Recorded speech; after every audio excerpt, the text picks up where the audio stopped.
폰아일체라는 말을 들어보셨습니까? 폰아일체. 휴대폰과 내가 일체가 된 상태를 말하는 신조어죠. 작년 영국 케임브리지 사전에 그 올해 단어로 이렇게 꼽힌 단어가 있습니다. 그것은 노모포비아라는 단어입니다. 노모포비아라는 단어는 노 모바일 폰 포비아라는 그 말의 줄인 말입니다. 휴대폰을 사용할 수 없을 때 느끼는 불안과 초조, 그것을 뜻하죠. 그러니까 스마트폰 분리 불안, 이런 상태를 말합니다. 대표적인 증상이 방전 패닉이라고 그래요. 여러분은 휴대폰 배터리가 몇 % 정도 남았을 때 불안하기 시작합니까? 설문을 해봤는데 30% 정도 남았을 때라고 말한 응답자가 35%로 가장 많았다고 합니다. 50% 남았을 때라는 응답자는 24.1%였다고 합니다. 10명 중에 9명이 배터리 방전 증후군을 앓고 있다고 그래요. 집에 있을 때는 문제가 없는데 그 여행을 하고 있을 때는 특히 이 불안 증세는 더 심해진답니다. 비행기 티켓도 모바일 탑승권으로 구입하고 호텔 숙박 정보도 숙박 앱으로, 또 의사소통은 번역 앱으로, 또 길은 구글 맵을 사용을 합니다. 그래서 여행 갈 때 제일 가장 우선하는 것이 여권이 아니라 이제는 핸드폰, 휴대폰이 되어졌다는 겁니다. 휴대폰이 방전되면 여행을 할 수가 없고 길을 갈 수가 없는 그런 상태이기 때문에 휴대폰 방전되지 않도록 굉장히 조심을 한다는 거죠. 여행의 첫째가 휴대폰이 되어졌다는 거예요. 저는 그런 기사를 이렇게 보면서 하나님의 자녀, 우리에게 가장 우선은 뭘까? 인생의 여행길을 떠나면서 우리에게 가장 중요한 것은 뭘까? 휴대폰일까? 또 여권일까? 가장 중요한 것은 우리 주님께서는 천국이다, 그렇게 말씀하십니다. 주님은 천국이 어떤 것이냐 하고 오늘 본문에 설명을 해주고 계시는데, 그 전문 진주 장사가 하는 장사꾼이 있습니다. 그 장사꾼이 진주를 구하러 다니다가 극히 값진 진주 하나를 발견하고 자신이 가지고 있는 모든 것을 다 팔아서 그것을 사는 것처럼 천국은 정말 값지고 귀한 것이다 라고 말씀하고 계셔요. 천국을 발견했다면, 예수 그리스도를 발견했다면 어떤 고생, 어떤 대가도 다 포상하고도 남는다는 것입니다. 내 생명을 다 바쳐서라도 가치가 있는 거, 그게 천국인 거예요. 이 감추인 보화의 비유하고 그 다음에 값진 진주의 비유는 일반적으로 쌍둥이 비유라고 불려질 만큼 유사점이 많습니다. 둘 다 세상에서 지극히 귀한 것이라는 것, 지극히 소중한 것을 발견합니다. 그리고 굉장히 기뻐합니다. 그리고 자기가 가진 모든 것을 아낌없이 다 팔아서 그것을 샀다는 점에서는 같습니다. 그런데 이 두 비유는 몇 가지 다른 점이 있어요.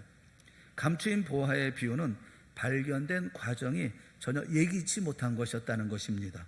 매일 반복되는 지루한 삶의 연속 속에서 생각지도 않게 밭에 나가 일하다가 보화를 발견한 것입니다.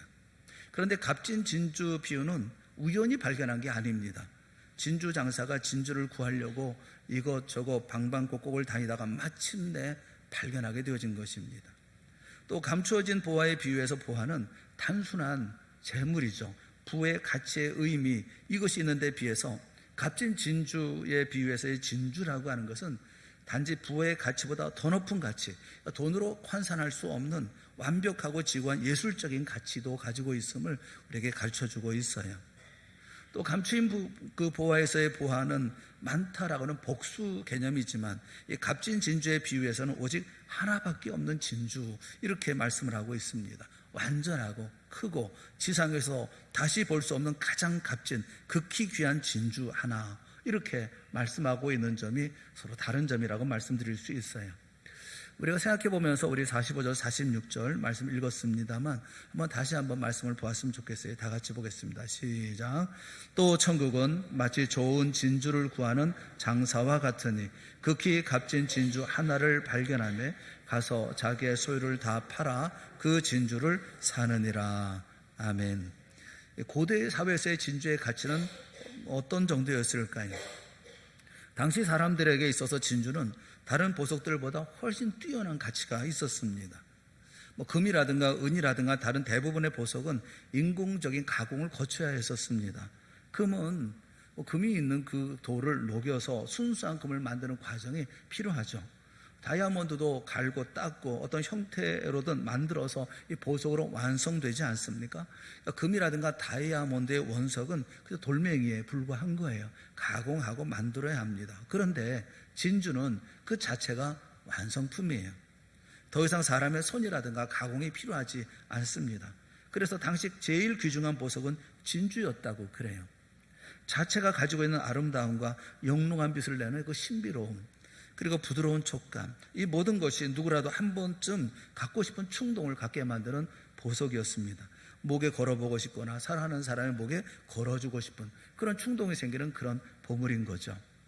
요즘처럼 인공으로 진주를 양식하던 시대가 아닌 당시에 그 진주를 얻는다고 하는 것은 정말 귀한, 극히 보기 힘든 그런 일이었습니다. 그래서 당시 사람들은 진주를 단순한 재물 이상의 예술적인 가치를 가진 그런 보석으로 여겼던 것입니다. 예수님께서 진주를 비유를 들어서 말씀하신 이유도 거기에 의미가 있다고 생각을 해요. 진주 장사는 보통 진주를 사고 팔면서 그 이익을 남기는 사람이 아닙니까? 그런데 예수님은 이 진주 장사는 완벽한 진주, 이 최고의 진주를 하나 만났을 때 그것을 팔아서 이익을 남기려고 하는 것이 아니라 그 진주를 갖고 싶어하는 그 간절함이 있었다고 하는 것을 강조해서 말씀하고 계셔요. 아예 장사를 다 그만둘 심산으로 가지고 있는 재산을 다 팔아서 그 진주를 사는 겁니다. 내 것으로 갖는 거예요. 그래서 이 진주 비유, 값진 진주 비유에는 몇 가지 우리가 꼭 기억해야 할 의미가 있습니다. 첫째가 뭐냐면 이 진주가 갖고 있는 절대적인 가치가 있다는 거예요. 예수님은 진주 장사가 가장 값비싼 진주 하나를 발견했을 때 자신이 가지고 있던 모든 재물을 다 팔아버렸다는 것입니다. 예수 그리스도를 믿는다는 것은 이와 같은 것이라는 거예요. 세상에는 많은 진주들이 있어요. 그러나 가장 아름답고 완벽한 최고의 가치를 지닌 진주는 하나밖에 없습니다. 어떤 분은 구원의 감격과 기쁨을 얻기까지 실로 피나는 삶을 헤쳐나오신 분이 계셔요. 죽을 뽕에 걸려서 주님을 만난 분이 계십니다. 어떤 분은 사업의 실패로 인해서 주 앞에 나온 분이 계세요. 어떤 분은 가정과 개인의 심각한 문제에 직면해서 혹은 고난의 폭풍과 지진을 겪으면서 예수 그리스도를 만납니다. 예수 그리스도를 만났을 때 모든 것을 잃어버린 때인지도 몰라요. 건강할 때 주님을 못 만났다가 병들어 만나고, 돈 있을 때 주님을 못 만났다가 돈을 다 잃어버리고 주님을 만납니다. 젊었을 때 세상을 위해 살다가 이제 다 늙어 주님을 만납니다. 그렇지만 우리가 어떤 대가를 치르고 이 자리에 왔든지 간에 천국을 발견했다면, 예수 그리스도를 발견했다면 그것은 어떤 고생도 어떤 대가도 다 보상하고도 남는 거예요. 내 생명을 다 바쳐서라도 얻어야 할 가치가 있는 것이 천국인 것입니다. 그래서 우리가 다 잃어버렸다고 생각하는 것도 결코 잃어버린 것이 아니에요. 우리가 포기했다고 생각하는 것도 결코 포기한 것이 아닙니다. 그리스도를 구주로 영접했다면, 영생과 구원을 진정으로 얻었다면, 그래서 천국을 소유했다면 그것을 위해 치른 대가는, 그 희생은 실은 사실 아무것도 아닌 거예요. 주님은 이 진주를 표현할 때 46절에 보면 극히 값진 진주 하나 이렇게 말씀하셔요. 극히 값진 진주 하나밖에 없는 정말 놀라운 가치에 대해서 말씀을 하고 있어요. 지상에서 최고의 가치를 지니신 분, 모든 진리 위에 뛰어난 진리이신 분, 모든 길 위에 길이신 분, 모든 생명의 근원이 되시는 분, 이 극히 값진 하나의 진주와 같은 분, 그분이 바로 우리 예수 그리스도예요.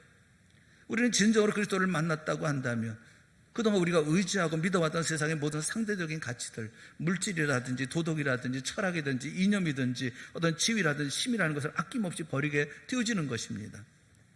우리는 주님을 바라보면서도 갈등할 때가 있잖아요. 세상을 버릴까 말까 갈등합니다. 사랑하는 여러분, 극히 값진 진주를 발견한 사람은 이런 세상을 미련 없이 아낌없이 버립니다. 이유는 그것이 우리 모든 소원의 종결자인 천국이기 때문에 그렇습니다. 우리가 아직도 세상에 미련이 있다는 것은 그리스도가 발견되지 않았기 때문이에요. 말이나 글로는 알 수가 있겠지만 그러나 실제로 가슴에 와닿지 않은 것입니다. 눈으로 목격하고 손으로 만진바되지 않았기 때문에 아직 세상을 포기하지 못하고 있는 거예요. 시시한 것들 미련 없이 다 포기하십시오. 지금 이 순간 주님께서 우리에게 묻고 계시는 것 아니겠어요? 왜 세상에 지지부지한 다 이거 세상을 다시 돌아보고 있는가? 왜 아직도 세상에 연연하고 있는가? 라고 말하고 계시는 거 아니겠습니까? 사도 바울의 고백이 있어요. 빌립보서 3장 7절부터 9절에 사도 바울의 고백이 있습니다. 이 고백을 우리 한번 다 같이 읽어보겠습니다. 시작. 그러나 무엇이든지 내게 유익하던 것을 내가 그리스도를 위하여 다 해로 여길 뿐더러 또한 모든 것을 해로 여김은 내 주 그리스도 예수를 아는 지식이 가장 고상하기 때문이라. 내가 그를 위하여 모든 것을 잃어버리고 배설물로 여김은 그리스도를 얻고 그 안에서 발견되려 함이니. 이렇게 고백하고 있어요. 여러분, 우리도 이런 고백하면서 세상 살아갈 수 있기를 주님의 이름으로 축원합니다. 자식도 중요하고 재물도 중요해요. 명예도 중요하고 성공도 중요합니다. 그러나 이것은 예수 그리스도와 비교할 바가 아닌 거예요. 귀중하게 생각하는 모든 상대적 가치를 바울처럼 포기할 줄 아는 축복이, 그런 결단이 우리에게 있기를 바라요. 천국은 온 세상에 유일한 절대적인 가치가 있는 것에 대해서, 있다고 하는 것에 대해서 우리에게 말씀해 주고 있어요. 만약 우리가 미술 수집가라고 한다면, 그래서 엄청난 대가를 치르고 피카소의 작품이라든가 렘브란트의 작품을 우리가 소유했다고 하면 그 사람이 갖고 있는 자부심과 만족함은 대단하지 않겠습니까? 한 점밖에 없는 그 작품을 내가 가지고 있다고 하면 그 값어치가 어떠하든지 간에 그것에 대한 만족감이 있잖아요. 이처럼 세상에서 가장 진귀한 이 진주를 가진 사람에게는 그 어떤 만족감이 있고 어떤 행복감이 있고 어떤 기쁨이 있었을까요? 밭에 감추인 보화를 발견한 농부가 보화를 밭에 숨겨두고 기뻐하면서 돌아왔던 것처럼 이 값진 진주, 정말 놀라운 진주를 발견한 사람은 상상도 할 수 없는 환희와 기쁨, 자기 생의 큰 목적을 달성한 것 같은 그런 큰 엄청난 감격을 가지고 그는 돌아왔을 거예요. 그리고 자신의 모든 걸 다 팔아가지고 사기 위해서 그 모든 것을 다 팔아서 현찰화해가지고 그래 가서 그것을 사지 않았겠습니까? 이것이 천국을 발견한 사람이 갖게 되어지는 만족감과 황홀함과 자부심과 설명할 수 없는 엄청난 기쁨인 거예요. 천국을 발견한 순간 온 세상을 얻은 것과 같습니다. 왜냐하면 천국이라는 것이 가지고 있는 가치가 놀라운 것이기 때문에 그래요. 우리 모두가 가지고 있는 모든 소망의 끝은 천국입니다. 우리가 가지고 있는 모든 기대와 그대로 땀 흘림과 수고로움의 끝은 천국이에요. 모든 걸 다 잃어버려도 좋을 만큼 마음의 기쁨과 그 즐거움이 천국을 소유할 때 솟아나는 거예요. 천국의 이런 가치를 아는 그 천국의 가치를 우리가 다 소유하고 또 우리 천국의 가치를 우리가 알고 그 천국을 소유할 수 있기를 간절히 소망하는 우리 모두가 되어질 수 있기를 주님의 이름으로 축원합니다. 예수님께서는 천국의 가치에서 말씀하면서 세상 어떤 것도 바꿀 수 없는 가장 진귀하고 가장 소중하고 가장 아름다운 것이라고 말씀하고 있어요.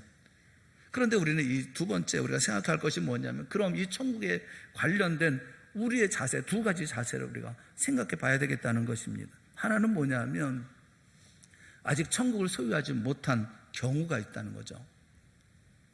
밭에 감추인 보화처럼 천국은 기대하지 않았는데 우연히 발견되어지는 경우도 있습니다. 어느 날 우연히 교회에 한번 와봤는데 놀랍게도 그리스도의 복음을 발견하고 깨닫게 되었어요. 고생 없이 주님을 만난 거죠. 물론 이런 일은 그 가운데 하나님의 필연이 있습니다. 우리를 구원하기 위해서 2000년 전에 십자가에서 달리신 주님께서 지금까지 나를 기다리고 계셨던 거죠. 우리는 하나님의 은혜로 아무런 수고나 아무런 대가도 치르지 않고 복음 안에 선뜻 들어서게 된 이런 은혜가 있어요. 그런데 값진 진주의 비유는 정반대입니다.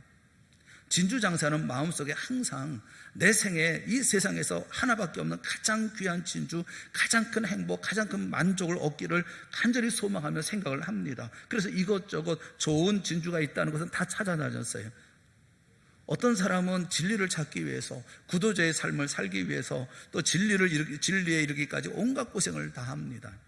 예수님께서 마태복음 7장 7절에 말씀하면서 구하라 그리하면 너에게 주실 것이요, 찾으라 그리하면 찾아낼 것이요, 문을 두드리라 그리하면 너에게 열릴 것이니 라고 말씀하고 있어요. 이 말씀은 구하고 찾고 두드리는 적극적이고 창조적이고 생산적인 신앙의 한 속성에 대해서 말씀하고 있습니다. 신앙은 예수 그리스도를 있는 그대로 믿고 은혜로 받아들이는 것이지만, 그러나 적어도 구하고 찾고 두드리는 적극적인 모습이 있어야 함을 우리에게 말씀해 주고 있어요. 예수 그리스도를 만날 때까지 수없이 방황하고 구도자의 삶을 살아온 사람이 있습니다. 불교를 거치고 온갖 철학과 종교를 거치고 수많은 사상의 강을 건너서 인간의 선을 만나기 위해서 세월을 보내고 돈을 쓰고 고행을 합니다. 그러던 어느 날 십자가에서 피 흘려 돌아가신 예수 그리스도의 은혜의 복음을 만나게 돼요. 그리고 감격하고 참 안식을 얻습니다. 교회 안에도 이렇게 방황하는 사람들이 있습니다. 이 교파 저 교파, 이 기도원 저 기도원, 이 부흥회 저 부흥회를 쫓아다니면서 방황하다가 어느 날 예수 그리스도의 은혜의 복음을 발견한 사람의 기쁨과 감격은 이루 말할 수가 없을 것입니다.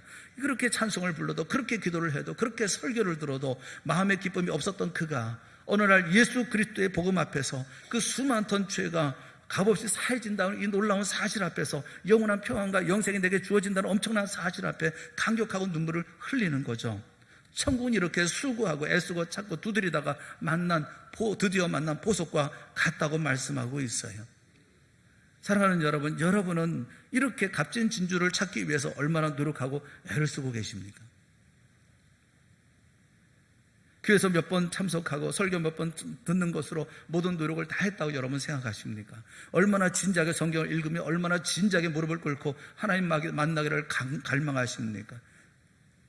우리의 삶 속에 조직에 대해서, 또 사람에 대해서, 여건에 대해서, 환경에 대해서 얼마나 많은 불평이 있어요. 여러분 자신을 돌아보면서 내가 소망하고 간절하게, 그리고 신앙의 삶의 그 마지막 자리를 위해서 우리가 그 모든 걸 얻기 위해서 얼마나 우리가 노력을 하고 계시냐고요. 우리 부단한 노력들, 간절한 안타까운 몸부림이 우리 가운데는 보이지를 않아요.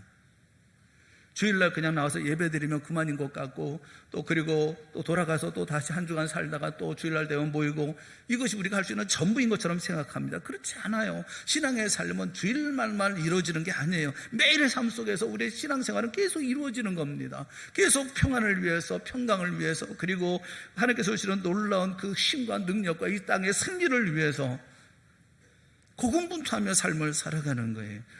문제는 진주의 가치를 아는 사람에게만 이런 간절함이 있다는 거예요.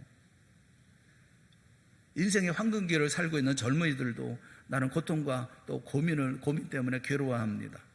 공부가 힘들다고 괴로워해요. 직장이 마음에 들지 않는다고 고민하고, 어떤 청년은 애인이 떠나가서 죽고 싶다고 합니다. 이런 모든 고민들을 어른들에게 묻는다고 하면 어른들의 대답은 하나예요. 행복한 고민. 그렇게 말하지 않겠습니까? 여러분, 젊었다는 거, 그 하나만 가지고도 미칠 듯이 감격스럽고 밤낮 춤을 추어도 끝이 없을 즐거움이 아닙니까? 노인들이 부러워하는 것은 젊음이에요. 그 젊음 그 자체입니다. 일이 좀 안 되면 어떻습니까? 직장이야 새롭게 도전할 시간이 충분하지 않습니까? 애인이야 다시 만나면 더 좋은 사람 만날 수 있을 터인데 젊었다는 사실만으로 족한 거 아니겠어요? 그런데 젊음의 가치를 젊은이들은 모른다는 말이에요. 그래서 그 고민과 그런 어려움 때문에 약을 먹었다 토했다 하니까 이거 얼마나 답답한 일이겠어요? 가진 바의 가치를 알지 못하면 행복이 없어요. 천국의 가치, 이 진주의 가치는 다른 사람은 몰라요. 찾아 헤매는 사람만 아는 가치인 거예요. 이 사람은 이 진주를 발견하자마자 너무나 소중한 것을 알고 자신의 재산을 다 팔아서 그것을 삽니다. 최고의 가치, 큰 가치, 절대적인 가치, 그 가치를 위해 삶을 살아가는 것이죠. 사랑하는 여러분, 여러분의 신앙의 가치, 하나님의 말씀의 가치, 주님 사랑의 가치, 천국의 가치, 여러분은 아십니까? 그것을 위해서 얼마나 애를 쓰십니까? 이를 위해서 무엇을 팔 수가 있어요? 무엇이라도 다 버리고 포기할 수 있습니까? 주님께서 주시는 이와 같은 천국의 아름다움, 천국의 평안을 우리가 갖게 되어진다고 한다면 무엇이든지 여러분 포기할 수 있습니까? 사랑하는 여러분, 우리가 하나님 앞에 믿음의 삶을 산다고 얘기할 때 언제나 우리의 신앙의 끝이 어디인지, 무엇을 해서 달려가는지가 분명해야 되지 않겠어요? 예레미야서 29장 13절에 있는 말씀을 보겠습니다. 예레미야서 29장 13절 말씀 우리 다 같이 한번 보겠습니다. 다 같이 보겠습니다. 시작. 너희가 온 마음으로 나를 구하면 나를 찾을 것이요 나를 만나리라. 어떻게 주님을 만날고 어떻게 주님을 찾을 수가 있습니까? 어떻게 하면요? 온 마음으로 전력을 다해서 나를 구하면, 그래야 주님을 만난다고요. 내 삶의 천국을 소유하기 위해서라고 하면, 주님을 만나기 위해서라고 하면 어떤 희생도 어떤 포기도 문제될 것이 없어요. 이것이 너무나 귀중하고 꼭 내게 있어야 할 것이기 때문에 그런 거예요. 예수 그리스도 안에는 평강이 있기를 원합니다. 예수 그리스도 안에 있는 평안이 있기를 원합니다. 예수 그리스도 안에 힘이 있기를 원해요. 예수 그리스도께서 주시는 위로를 얻기를 원해요. 예수님께서 주시는 그 능력과 힘을 가질 수 있기를 원합니다. 아무리 절망적인 상황이라 할지라도 예수 그리스도로 말미암아 주님과 함께하는 소망을 갖고 확신을 가지고 미래를 향해서 나아가는 그런 삶은 왜 구하지 않습니까? 한두 번 교회 온 것으로 할 일 다 했다고 생각해서는 안 되는 것입니다. 끊임없이 찾아야 합니다. 두드려야 합니다. 구해야 합니다. 그러면 진정 예수 그리스도를 만나게 될 것이에요. 그러면 진정 천국의 평안과 행복과 만족을 누리게 될 것입니다. 천국을 소유하는 여러분 모두가 되어질 수 있기를 주님의 이름으로 축원합니다. 천국은 구하고 찾는 이에게 주어지는 것이라고 말씀하고 있어요. 내 안에 천국이 없습니까? 내 안에 천국이 이루어지지 않았습니까? 시작도 안 했습니까? 그렇다면 간절히 찾으세요. 천국된 삶을 시작하세요. 천국을 소유하지 않은 경우에요. 또 한 가지 경우는 천국을 소유한 경우입니다. 천국은 최고의 가치를 가진 하나의 값진 진주처럼 그 자체가 완전하다, 그렇게 말씀하고 계셔요. 예수님께서 먼저 말씀하신 여러 천국 비유에 보면 천국을 씨를 뿌리는 것처럼 그렇게 하나님의 말씀, 예수 그리스도의 말씀이 뿌려져서 싹이 자라서 100배, 60배, 30배 열매를 맺는다 말씀합니다. 천국은 성장하고 성숙하는 것이라고 말씀해 주셨어요. 동시에 천국은 가라지 비유에서처럼 사단의 세력과 공존하기도 합니다. 그리고 천국은 마치 작은 거에서 겨자씨 비유처럼 작은 것에서 시작하지만 그러나 상상할 수 없을 만큼 크게 확장되어지는 것에 대해서 말씀합니다. 또 천국은 누룩의 비유처럼 우리 자신만 변화되는 것이 아니라 자신이 살고 있는 주위 환경, 이 세상을 변화시키는 것이다, 이렇게 말씀하셨어요. 그런데 값진 진주 비유에서는 그 천국은 그 자체가 완전하다, 그렇게 말씀하고 계셔요. 여러분, 천국은요, 우리에게 있어서는 성장하고 발전하는 것입니다. 우리에게 있어서는 성장하고 발전하는 거예요. 그런데 하나님에게 있어서는 이미 완성된 것이라는 사실을 우리는 배우는 거예요. 하나님은 완전한 것을 주십니다.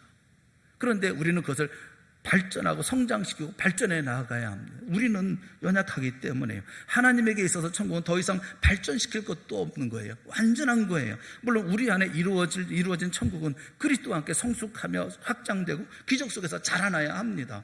그래서 이 육신이 끝날 때, 우리가 세상 끝날 때 우리 주님의 나라에 완전하게 거하게 되어지는 것이죠. 하지만 주님은 이미 우리에게 완전한 천국을 주셨어요. 왜 그러냐 하면 여기서부터 모든 것이 시작되기 때문에 그런 거예요. 사랑하는 여러분, 복음에 무슨 하자가 있어요? 복음이 자라납니까? 복음은 자라나는 게 아니에요. 예수님이 우리에게 오시는 것에 무슨 부족함이 있습니까? 예수님께서 한 발 걸치고 있다가 우리가 잘하면 두 발 걸치고 그런 몸이 들어오시고 그러시는 겁니까?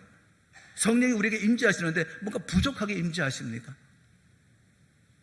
그렇지 않습니다. 복음은 완벽한 복음이 선포되는 거예요. 예수님 우리에게 완전하게 오시는 거예요. 성령님은 우리 안에 완전하게 임재하시는 거예요.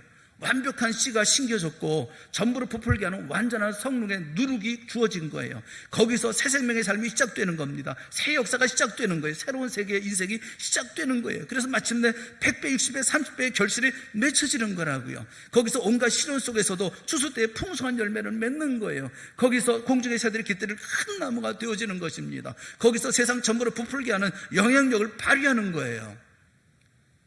사랑하는 여러분, 예수 믿는 내 인생은 이렇게 천국에서부터 시작된다는 사실을 믿으시기를 주님의 이름으로 축원합니다. 여기서부터 사명이 시작되는 것이고, 여기서부터 부부가 시작되는 것이고, 여기서 가정이 시작되는 것이고, 여기서 교회가 시작되는 거예요. 시편 23편 1절에 다윗은 이렇게 고백합니다. 여호와는 나의 목자시니 내가 부족함이 없으리로다. 여호와는 나의 목자가 되십니다. 그래서 나는 부족함이 없습니다. 로부터 시작하는 거예요. 여기서부터 모든 완성과 성공이 이루어지기 시작하는 것입니다. 그가 나를 푸른 풀밭에 누이실 것이고 쉴 만한 물가로 인도하실 것입니다. 내 영혼을 소생시키실 것이고 자기 이름을 위하여 의의 길로 인도하실 것입니다. 그렇기 때문에 사망의 음침한 골짜기로 다녀도 난 두렵지 않습니다. 원수의 목전에서 나는 주눅들지 않습니다. 나는 여호와의 집에 영원히 살고 있기 때문에 그렇습니다 라고 그는 고백하고 있어요. 여호와는 나의 목자시니 내가 부족함이 없기 때문에요. 사랑하는 여러분, 다윗만의 고백이 되겠습니까? 이건 바로 우리의 고백이 아니겠어요? 여호와는 나의 목자가 되십니다. 여호와가 나의 목자가 아니면 누가 나의 목자입니까? 그러므로 내게 부족함이 없습니다. 여기서부터 시작하는 거예요. 여기서부터 이루어 나가는 거예요. 다윗은 그래서 골리앗 앞에서 너는 칼과 창과 단창으로 내게 나오거니와 나는 만군의 여호와의 이름 곧 내가 모욕하는 이스라엘 군대의 하나님의 이름으로 내게 나아가노라 외치며 골리앗을 향해 달려가는 겁니다. 그래서 예수님께서는 그렇게 말씀하셨어요. 마태복음 5장 44절에 원수를 사랑하며 박해하는 자를 위해 기도하라 라고 말씀하셨어요. 내 속에 혼란과 갈등과 두려움과 미움으로 지옥이 된다고 한다면 어떻게 이런 일을 할 수가 있어요? 어떻게 사명의 음침한 골짜기를 갈 수가 있으며 골리앗을 상대할 수가 있으며 어떻게 원수를 사랑할 수 있으며 박해하는 자를 위해서 어떻게 기도할 수가 있겠어요? 내 안에 천국이 이루어져 있기 때문에 이 천국으로 이 천국된 삶을 가지고 만족된 삶을 가지고 주님께서 내 안에 계시는 삶을 가지고 내가 주님 안에 살아가는 그 천국된 삶을 가지고 그것도 시작되는 삶을 우리에게 말씀하고 있는 거 아니겠습니까? 그러니까 음침한 사망의 음침한 골짜기로 간다 할지라도 나는 두렵지 않습니다. 골리앗 앞에 선다 할지라도 나는 무서워하지 않습니다. 너는 칼과 창과 단차로 내게 나오지만 나는 만군의 여호와 이름으로 내게 나아가는 것입니다. 원수도 내가 사랑하는 것이고 박해하는 자로 나도 기도할 수가 있는 거예요. 그 제물포역 뒤에 보면 그 식당이 하나 있습니다. 제물포역 뒤쪽으로 가보면 그 차이니스 레스토랑 그 칸판다라고 하는 그런 그 가게가 하나 있어요. 음식점인데 거기 주인이 그 양장로님이라고 장로님이셔요.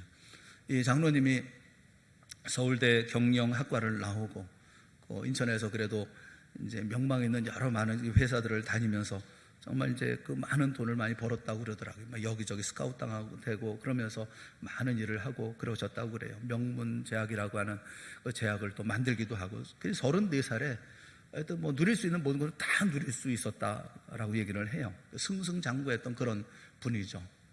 네, 그런 그분의 어머니는 불교 신자였다고 합니다. 그 결혼을 했었는데 약사님하고 결혼을 했어요. 그 홍 약사님이라고 약사님하고 이제 결혼했는데 지금 현재 나래병원에 약제과장으로 계시는 그런 분인데 그런데 그 얼마나 불교를 신봉했는지 그 약국을 차려주면서 약국 이름을 아제 약국 그렇게 했다는 거예요. 아제. 왜 아제냐면 그 아제 바라아제 무슨 그 반야신경에 나온다며요. 가자 뭐 그런 거죠. 뭐 무슨 뭐 그런 거 잘 모르겠어요. 저는 그래서 이름이 아제 약국이에요. 아저씨 약국이 아니라 바라 뭐 아제 바라 아제 그래서 따서 이렇게 했다고 그러더라고요. 그 집안이 그런 집안이래요. 근데 이 약사님의 그 아내였던 약사님의 그 친정은 다 성당을 또 다닌다고 그래요. 근데 오직 이분만 교회를 다닌다는 거예요. 근데 이분이 잘 나가다가 그러다가 그만 이제 크게 실패를 봤습니다. 빚을 100억대 빚을 지었어요. 사람이 거의 폐인이 다 되다시피 하고 뭐 술 먹고 이렇게. 놀라운 것이 뭐냐면 그분의 이제 얘기가 이분이 이제 장로님이 지금 됐지만 그분의 말씀이 뭐냐면 그런데 아내가 놀랍다는 거예요. 전혀 얼굴 붉히지도 않고 그러면서 그 남편을 볼 때마다 걱정하지 말라고 또 너무 힘들어하지 말라 괜찮다 얘기하면서 얼굴 한번 붉히지를 않더라는 겁니다. 그러면서 이걸 우리가 할 수가 있으니까 걱정하지 말라고 함께 하자고 이렇게 얘기를 하더라는 거예요. 그 아내의 힘입어 가지고 그래서 이제 그 100억대 빚을 조금씩 갚아 나가다니 다 갚았고 또 이제는 이 식당도 한번 이렇게 하게도 되어졌는데 뭐 그 사이에 이제 그 아내의 말을 따라서 이제 교회를 나가게 된 거죠. 교회 나가고 그러면서 이분이 장로가 된 거예요. 저는 보면서 그분들의 이야기를 이렇게 들으면서 대단하다는 생각이 들었어요. 이 약사 되시는 이분은 그냥 남편이 시어머니가 뭐 불교를 믿어서 그렇게 핍박을 하든지 교회를 못 가게 막든지 뭐 자기 친정에서 성당에서 뭐 이렇게 성당 다니면서 뭐 이렇게 뭐 갈등이 있고 뭐 그런 가운데서도 하나 얼굴빛 하나 달라짐이 없고 남편이 다 망했잖아요. 뭐 100억대 빚을 졌으니 이게 어떻게 갚겠어요. 근데 그럼에도 불구하고 전혀 얼굴에 다른 기색이 없이 그냥 남편 위로하고 격려하고 그러면서 해나갔다는 그런 일들을 보면서 저는 그런 생각이 들더라고요. 그거야말로 그 신앙생활 아닌가. 천국 이루어 나가는 사람의 마음이 그런 거 아닐까? 내 안에 주님께서 주시는 천국이 있고 그리고 내가 확신이 있으니까 이 사람은 하나님께서 다시 세워서 그래서 하나님의 나라로 또 하나님께서 또 사용하시겠구나 하는 그런 마음이 있으니까 그 남편을 잘 인도해가지고 나중에 장로가 됐고 이분 스스로가 얘기하는 게 100억대 빚 지은 거 축복입니다. 내가 망한 거 축복입니다. 내가 예수님을 믿게 돼서 장로가 된 거 생각하니 너무 감사합니다. 뭐 그렇게 고백하는 것 보면 여러분 그게 천국을 이루어나가는 사람의 모습이 아니에요? 엊그제 금요일날 고강림 목사님이 말씀을 전하면서 기도하라, 기도할 때다 이렇게 말씀했는데 많이 은혜도 됐고 도전도 됐어요. 저는 본문 말씀을 늘 생각하고 준비하고 있었던 차였기 때문에 근데 그 말씀이 좀 새롭게 다가오더라고요. 그 본문이 누가복음 18장 35절에 있는 말씀이에요. 한번 같이 읽어볼까요? 다 같이 시작. 여리고에 가까이 가셨을 때에 한 맹인이 길가에 앉아 구걸하다가 하나하나 끊어지는 거 다 우리 처지가 그런 것 같아요. 한 맹인이 길가에 앉아 구걸하다가 우리가 꼭 그렇지 않습니까? 우리는 그냥 어떤 한 사람이었어요. 주목받지 못하는 그저 그런 어떤 한 사람이었습니다. 게다가 맹인이에요. 미래는커녕 앞도 보지 못하고 있는 사람입니다. 방황하고 어디로 가야 할지 모르는 그런 사람들이었어요. 게다가 길가에 앉아 있습니다. 길이라고 하는 것은 본래 머무는 게 아니에요. 모든 사람이 어떤 목적지를 향해서 가는 통로가 그 길입니다. 그런데 이 사람은 그냥 거기 길에 앉아 있어요. 갈 수가 없어요. 목적지가 없으니까요. 보이지 않기도 하지만 그는 목적지가 없어요. 그러니 길에 갈 수 있는 사람이 아니죠. 어디라도 갈 수 있는 사람이 아니고 그냥 길에 주저앉아 있습니다. 게다가 그는 구걸하고 있어요.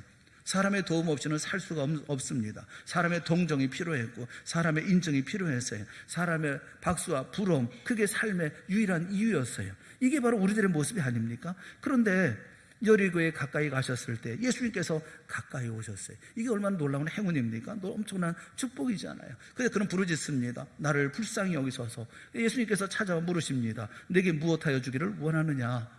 주여 보기를 원하나이다. 그러자 주님께서 말씀하셔요. 보라. 이제 눈을 떠서 보라는 거예요. 보라, 내 믿음이 너를 구원하였느니라. 그리고 43절에 보면 곧 보게 되어 하나님께 영광을 돌리며 예수를 따르니 그렇게 말씀하고 있어요. 곧 보게 되어 하나님께 영광을 돌리며 예수를 따르니 눈이 떠지자 그는 더 이상 맹인이 아니었어요. 모든 걸 환하게 볼 수 있는 이제 예수님의 제자가 되었습니다. 그는 더 이상 길가에 앉아있지 않았어요. 한 목적지를 향해서 길을 가는 사람이 되었습니다. 그는 더 이상 구걸하는 사람이 아니었어요. 오히려 예수 그리스도를 증거하고 그리고 자기처럼 불쌍한 사람들의 기쁨의 소식을 전해주는 그런 사람이 되었어요.